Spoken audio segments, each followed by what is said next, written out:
But we do want to get over to Megan Mitchell. You've been following as the storm now begins to move away from the Big Bend area of Florida. Folks are starting to assess the damage now. Yeah, and you mentioned those winds, Greg. I mean, those winds knocked down power lines, and this happened for hundreds of thousands of people. We've been tracking just how many outages there.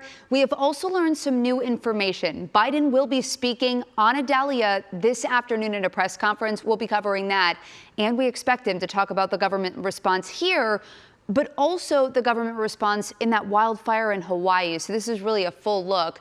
But why don't we take a look at what happened in that Big Bend region of Florida? You can see that wind whipping in every direction as it made landfall. Now the streets there under feet of water.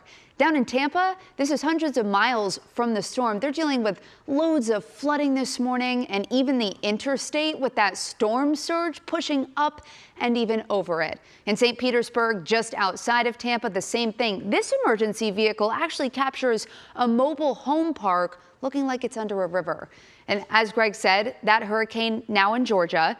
You could see Georgia and South Carolina have been prepping as well. And as that rain and that wind make their way up through the next several hours, the East Coast there, the mayor of Charleston is telling his residents to shelter in place.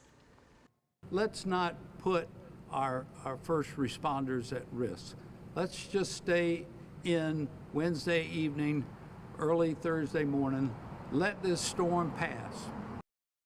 Speaking of those responders, specifically in Florida, they could start rescue efforts and recovery efforts as early as today. Florida's governor saying that he's going to start that when the storm subsides, but he has teams standing by with 5,500 Coast Guard men and women ready to be deployed. And just a reminder here, we will bring you President Joe Biden's comments live at 12:45. And of course, we'll keep you covered on all things Idalia throughout the day. Tashara, back to you. Okay.